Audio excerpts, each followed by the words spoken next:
नमस्कार. मी भाऊ तोरसेकर. तुम्ही बघत आहात प्रतिपक्ष. मित्रांनो, आज 23 जानेवारी आणि आजचा दिवस बाळासाहेब ठाकरे यांचा जन्मदिवस आहे. आणि बाळासाहेब ठाकरे हे असं व्यक्तिमत्व आहे की ज्यांनी शिवसेना नावाच्या एका अस्सल मराठी पक्षाला जन्म दिला होता. त्यांचं निर्वाण होऊन आता जवळजवळ एक तपाचा काळ लोटलेला आहे. आणि या निमित्ताने 12 वर्षामध्ये शिवसेना कुठल्या कुठे घरंगळत गेली यावर मी वारंवार बोललेला आहे. नवीन काय बोलायचं असाही प्रश्न अनेकांना वाटेल. पण आपल्याला जो माणूस आवडला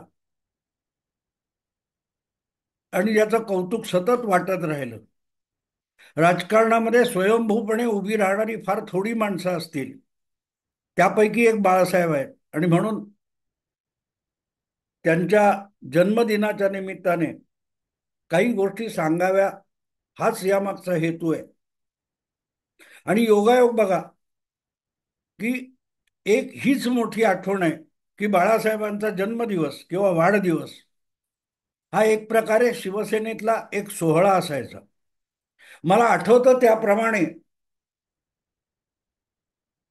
शिवसेनेच्या स्थापनेनंतरच्या काळात हळूहळू करत संघटना म्हणून एक दसऱ्याचा मेळावा हा वार्षिक सोहळा असायचा. आणि तसाच एक दुसरा वार्षिक सोहळा होता, तो मार्मिकचा वर्धापन दिन. पण मला वाटतं 80च्या दशकामध्ये कधीतरी बाळासाहेबांचा वाढदिवस हा सुद्धा एक सोहळा म्हणून शिवसेनेत साजरा व्हायला लागला. आणि त्या तुलनेने आपण बघायला गेलो तर दसरा मेळावा, मार्मिकचा वाढदिवस आणि बाळासाहेबांचा वाढदिवस हे तीन शिवसेनेचे सोहळे व्हायचे. आणि 19 जून हा बंदिस्त स्वरूपात साजरा होणारा एक दिवस, असे मोजके सोहळे होते. आणि त्यातला हा एक सोहळा होता की बाळासाहेबांचा वर्धापन दिन किंवा बाळासाहेबांचा वाढदिवस. आजही होईल, आज सुद्धा होईल, नाही असं नाही. पण गंमत असं की ती बाळासाहेबांची शान जी होती, त्यांच्या वाढदिवसाला तेच प्रमुख वक्ते असायचे. क्वचित कोणाला तरी बोलवलं जायचं, नाही असं नाही. पण बाळासाहेबांच्या वागण्या जगण्यातून जी शिवसेना उभारली गेली ती आज त्या स्वरूपात राहिली नाही. याचा खेद अनेकांना आहे आणि त्यापैकीच मी एक आहे.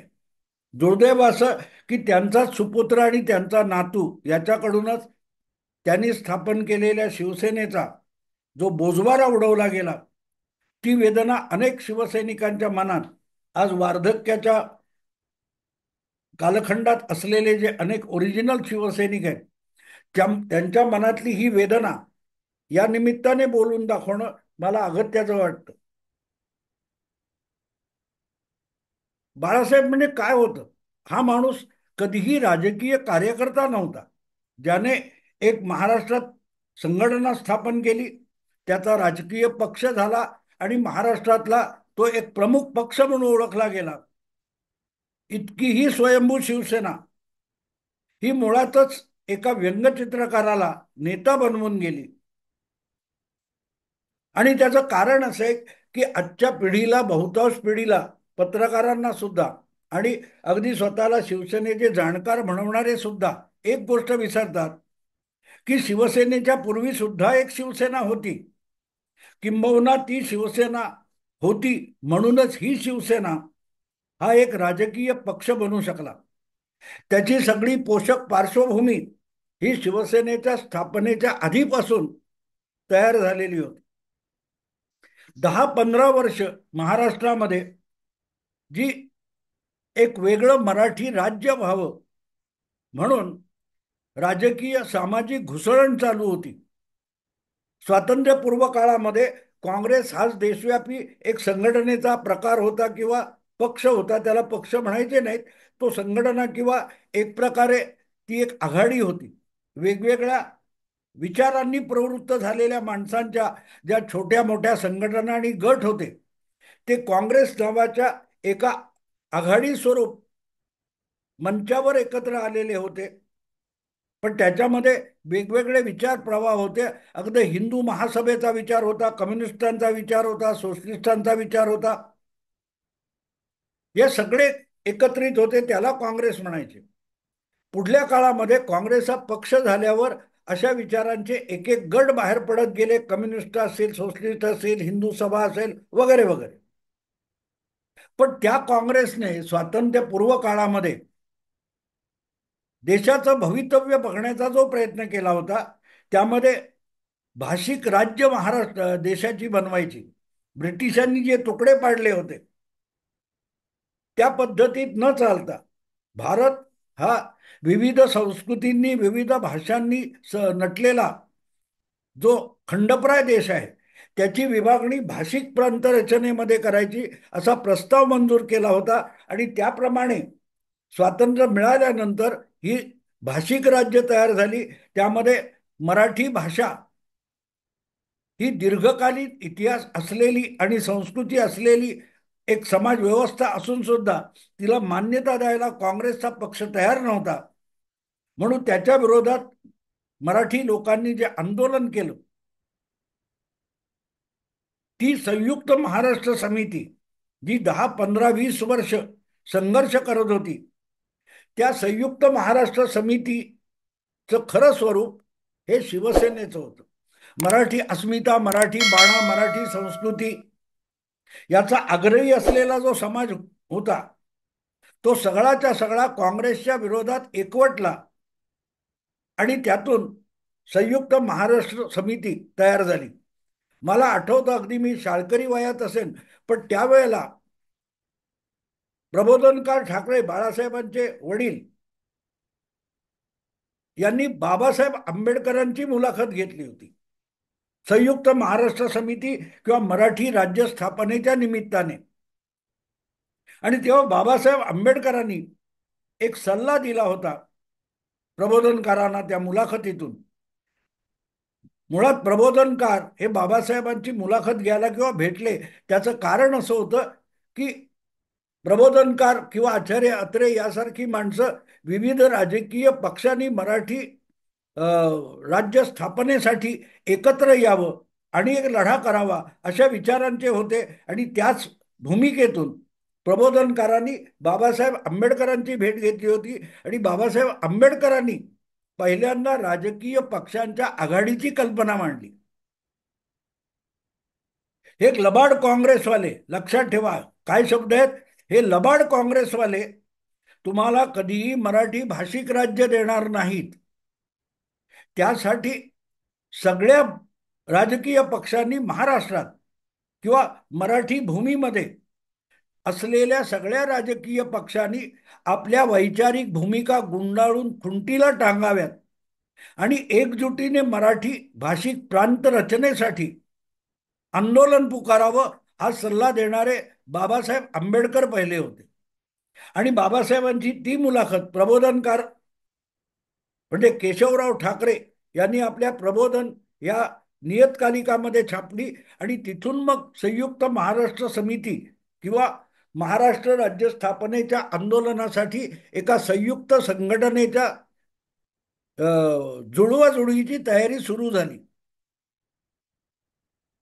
प्रबोधनकारांनी सांगितलं होतं की बाबा असं आहे, तुम्ही तेव्हा बाबासाहेबांचा शेड्यूल कास्ट फेडरेशन नावाचा राजकीय पक्ष होता, त्यांनीही यात यावं असा आग्रह केला होता.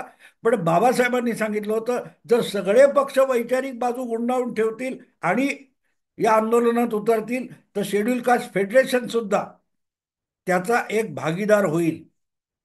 आणि झालं ते. ती जी संयुक्त महाराष्ट्र समिती होती त्यामध्ये विविध विचारांचे पक्षांचे लोक एकत्र आलेले होते. पण उद्दिष्ट एक होतं, महाराष्ट्र राज्य झालं पाहिजे, मराठी भाषिकांचं राज्य झालं पाहिजे. आणि शेवटी इतकं मोठं आंदोलन झालं. 57च्या निवडणुकीमध्ये काँग्रेसला अक्षरशः मराठी जनतेने पाणी पाजलं. ती विविध प्रांतामध्ये होती. मुंबई नावाचं राज्य होतं, महाराष्ट्र नव्हतं. गुजरात, महाराष्ट्र ज्याच्यात मराठवाडा किंवा विदर्भ नव्हता असा मराठी प्रांत आणि गुजरातचा बराचसा भाग मिळून मुंबई राज्य होते. पण जिथे जिथे मराठी मतदार होता त्या सगळ्यांनी काँग्रेसला दणका दिल्यावर नेहरूंना आणि काँग्रेसला शरणागत व्हावं लागलं.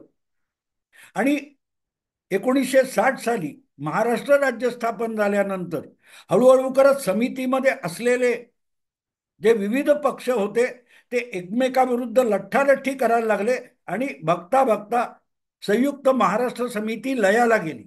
आज जेव्हा महाविकास आघाडी या गटामध्ये किंवा आघाडीमध्ये गठबंधनामध्ये हाणामाऱ्या होतात, वादावादी होतात, दोन दोन तीन तीन पक्ष एकमेकावर तुटून पडतात, खापर फोडतात, नेमकी तीच परिस्थिती 1960 नंतर संयुक्त महाराष्ट्र समितीत आली. आणि त्यामुळे जो मराठी मतदार किंवा मराठी तरुण राज्य स्थापनेसाठी आणि मराठी अस्मितेसाठी समितीच्या मागे आलेला होता, तो त्यात सहभागी असलेली हिंदू सभा, जनसंघ किंवा समाजवादी पक्ष किंवा कम्युनिस्ट पक्ष किंवा रिपब्लिकन पक्ष यांचा कार्यकर्ता नव्हता.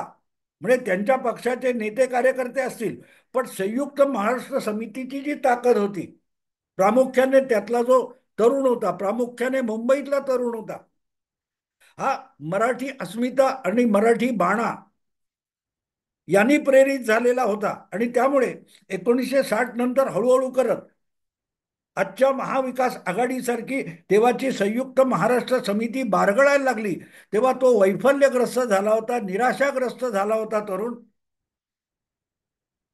आणि त्याची वेदना यातना कोणी बोलायला तयार नव्हतं. अशा वेळेला त्याला बाळासाहेब ठाकरे यांनी मार्मिक या आपल्या व्यंगचित्र साप्ताहिकातून आवाज फोडला, वाचा फोडली. आणि तो तरुण हळूहळू आशेने बाळासाहेबांकडे वागायला लागला. योगायोगाने संयुक्त महाराष्ट्र समितीचं मुखपत्र मानलं जाणारं जे मराठा नावाचं दैनिक होतं, ज्याचे संपादक आचार्य अत्रे होते, ते सुद्धा संपूर्ण महाराष्ट्र समिती कम्युनिस्ट आणि यांच्या इतके आहारी गेलेले होते की त्यांनी सुद्धा मराठी अस्मिता जगवण्याचा प्रयत्न केला. तरीही ते समितीतून बाहेर पडायला तयार नव्हते.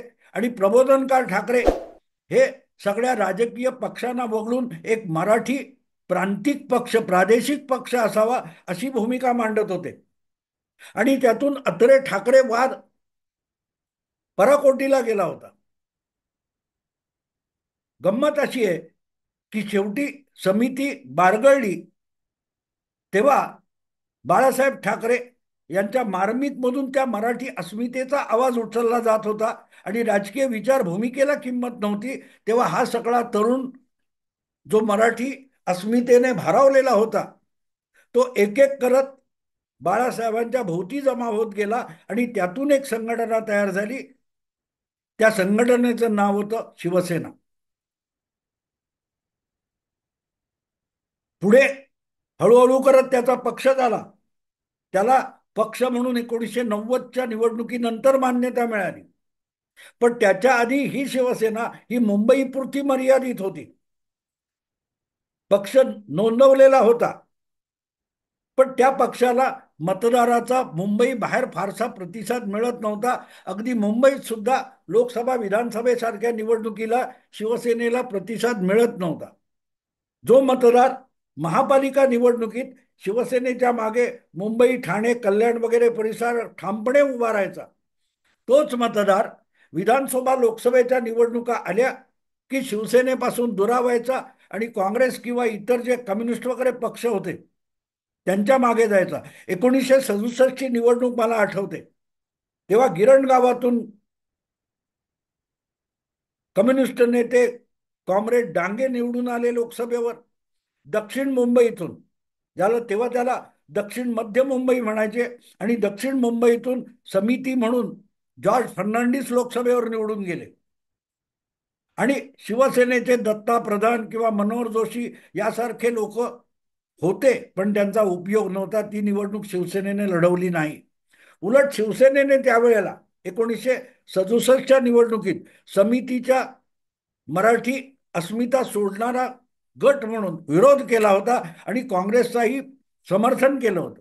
काँग्रेसचे सगो बर्वे नावाचे ईशान्य मुंबईतले उमेदवार यांचा प्रचार शिवसेना करत होती. याचं कारण संयुक्त महाराष्ट्र समितीने काँग्रेसच्या बाहेर पडलेल्या कृष्ण मेनन यांना उमेदवार केलं होतं ईशान्य मुंबईतून.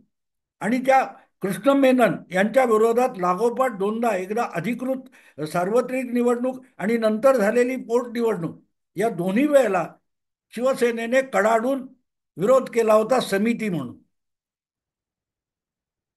सार्वत्रिक निवडणुकीत सगो बर्वे निवडून आले आणि लोकसभेत पोहोचण्यापूर्वी त्यांचं आकस्मिक निधन झाल्यामुळे पोटनिवडणूक झाली.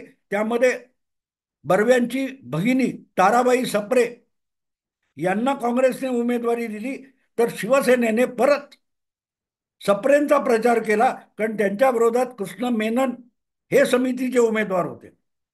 पण तरीही तोपर्यंत लोकसभा विधानसभा निवडणुकीत समितीचा दबदबा होता. जे राजकीय पक्ष होते, गुलाबराव गणाचार्य, कृष्णा देसाई, सागो पाटकर यासारखे कम्युनिस्ट आमदार गिरणगावातून निवडून आले. हा सगळा इतिहास मी एवढ्यासाठी सांगतोय की शिवसेना निवडणुकीच्या रिंगणात उतरण्याच्या आधी मराठी किंवा अँटी काँग्रेस, काँग्रेस विरोधातली मतं ही समितीच्या नावाने एकजूट झालेली होती. ती महापालिका 68 साली झाली. त्यामध्ये शिवसेना पहिल्यांदा निवडणुकीत उतरली. त्याच्या काही महिन्याआधी ठाण्याच्या नगर परिषदेची निवडणूक झाली होती. तिथेही शिवसेनेने ट्राय केला होता आणि तिथून मग शिवसेना ही राजकारणात उतरली. बाळासाहेबांनी घोषणा केली की 80% समाजकारण आणि 20% राजकारण. कारण शिवसेनेच्या स्थापनेपासून बाळासाहेबांची एक भूमिका होती, राजकारण म्हणजे गजकरण. आता तुम्हीच निवडणुकीत उतरलात तर काहीतरी शब्दांची कसरत आवश्यक होती. त्यामुळे 80% समाजकारण आणि 20% राजकारण अशी भूमिका घेतली गेली. असो, या सगळ्यातून हळूहळू करत शिवसेनेचे हातपाय पसरले गेले आणि संयुक्त महाराष्ट्र समिती, ज्यांनी महाराष्ट्र राज्य स्थापनेसाठी आंदोलन केलं, त्या सगळ्या इतिहासाचा वारसा हळूहळू करत शिवसेनेकडे येत गेला. संयुक्त महाराष्ट्र आंदोलनात शिवसेना नव्हती, पण त्या आंदोलनाच्या पोटी जन्माला आलेलं बाळ म्हणजेच शिवसेना होती. कारण समिती बारगळली, त्यातले पक्ष बाहेर पडले, पण जो कार्यकर्ता शिवसेना आपला संयुक्त महाराष्ट्र समिती आंदोलन म्हणून एकवटलेला होता, तो शिवसेना म्हणून रूपांतरित होत गेला. मराठी अस्मिता, मराठी बाणा म्हणून एकजूट होत गेला आणि त्यांनीच काट टाकून स्वतःला शिवसेना असं नाव धारण केलं, जे नाव अर्थात बाळासाहेबांनी वगैरे दिलं होतं. आणि तिथून बाळासाहेब हे मराठी अस्मितेचा नेता म्हणून उभे राहिले. पुढे 1983-84 नंतर बाळासाहेबांनी हिंदुत्वाचा झेंडा खांद्यावर घेतला आणि पुढे देशभर बाळासाहेबांची ख्याती पसरली की एक कट्टर हिंदुत्ववादी नेता म्हणून. आणि त्यानंतरच त्यांना हिंदू हृदय सम्राट ही उपाधी मिळाली. हे सगळं आज का सांगतोय मी, की आजची शिवसेना कुठपर्यंत बारगळत गेली हे नव्या पिढीतल्या उद्धव समर्थकांना कळावं. उद्धव समर्थकांना हे कळणं आवश्यक आहे, शिवसेनेचा इतिहास काय आहे. अर्थात त्यावेळेला तळागाळातून येणारा एक एक कार्यकर्ता हा बाळासाहेबांच्या मार्गदर्शनाखाली घडवला जात होता. कार्यकर्ता म्हणून घडवला जात होता, नेता म्हणून घडवला जात होता. आता शिवसेनेमध्ये रेडीमेड मार्केटमधून येणारे नेते कार्यकर्ते आहेत आणि खूप आहेत. प्रियंका चतुर्वेदी असतील, सुषमा अंधारे असतील, अब्दुल सत्तार असतील. हे शिवसेनेच्या मुशीत तयार न झालेले सुद्धा शिवसेनेच्या नेते आहेत. बाळासाहेबांच्या काळात तसं नव्हतं. नारायण राणे सारखा शाखा प्रमुख 1985च्या महापालिका निवडणुकीत शाखा प्रमुख म्हणून उमेदवार झालेला नारायण राणे सारखा कार्यकर्ता हा 1990 मध्ये आमदार झाला, 1995 मध्ये मंत्री झाला आणि 1998 मध्ये थेट मुख्यमंत्री झाला. अवघ्या 13 वर्षामध्ये शाखा प्रमुखापासून मुख्यमंत्री पदापर्यंत झेपावलेला शिवसैनिक, हे शिवसेनेचं स्वरूप होतं. ते हळूहळू करत बारगळत गेलं आणि आजची शिवसेना आपण बघतो तेव्हा आपल्याला लक्षात येतं की यामध्ये शिवसेनेचा आत्मा, शिवसेनेचा आशय कितीसा उरलाय, कितीसा उरलाय. बाकी काय आजच्या शिवसेनेत दोष आहेत सोडून द्या. पण आज मला आणखीन एक आठवण सांगायची आहे की ज्यावेळेला उद्धव ठाकरे 2019 मध्ये महायुती तोडून मतदारांची गद्दारी करून मुख्यमंत्री झाले, तेव्हा एबीपी माझाचा, मला वाटते भालेकर नावाचा एक रिपोर्टर माझ्याकडे आला होता 23 जानेवारीसाठीच. आणि उद्धव ठाकरे मुख्यमंत्री म्हणून किती यशस्वी होतील असा प्रश्न त्याने विचारला, कारण उद्धव ठाकरेंना अनुभव नव्हता. मी तेव्हा सांगितलं होतं की ते संपूर्ण अपयशी ठरतील ही शक्यता अधिक आहे, पण तरीही जबाबदारी पडल्यानंतर माणूस त्याच्यातले सद्गुण बाहेर काढतो आणि नको तितकं यश मिळवून दाखवतो. मोदी हे त्याचं उदाहरण आहे. मोदी सुद्धा कसलाही अनुभव नसताना मुख्यमंत्री झाले. उद्धव ठाकरे सुद्धा होऊ शकतात. माझं भाकीत उद्धव ठाकरे चुकीचं ठरवू शकतात, इतके मुख्यमंत्री म्हणून यशस्वी होऊ शकतात जर इच्छा असेल तर. 23 जानेवारी 2020 रोजी माझं हे मत एबीपी माझा या वाहिनीवर दाखवलं गेलं होतं. पण उद्धव ठाकरेंनी मला चुकीचं ठरवलं नाही, तर मला बरोबर ठरवलं आणि स्वतःच्या अपयशाबरोबर शिवसेनेलाही जे अपयशी करून टाकलं. शिवसेना दुभंग निर्माण झाला आणि आपल्या पित्यानी किंवा बाळासाहेबांनी निर्माण केलेली शिवसेना उद्धव ठाकरेंनी जवळपास रसातळाला नेलेली. असो, आजच्या दिवशी या सगळ्या गोष्टी बोलताना मनाला यातना होतात, कारण शिवसेनेच्या स्थापनेसाठी बाळासाहेबांनी घेतलेले कष्ट आणि त्यांच्या सवंगड्यांनी मनोहर जोशींपासून नवलकर, सुधीर जोशी, दत्ताजी साळवी यांच्यापासून अगदी त्यांचेही दुय्यम असलेले दिवाकर रावते वगैरे, अशोक प्रधान यासारख्या मंडळींनी जे अपरंपार कष्ट घेतले ते आम्ही जवळून बघितलेले आहेत आमच्या कोवड्या वयामध्ये. त्याची सहजगत्या आदित्य ठाकरे आणि उद्धव ठाकरेंनी धुळदाण करून टाकताना बघायला लागतं. या मनाला होणाऱ्या यातना आहे. कदाचित बाळासाहेबांचा आत्मा कुठे असेल, त्यांनाही या यातना होत असतील. आणि म्हणून मग आजच्या दिवशी हा सगळा प्रपंच तुमच्यासमोर मांडावा लागला. विषय आवडला, लाईक करा, शेअर करा आणि प्रतिपक्षाला सबस्क्राईब करा. नमस्कार.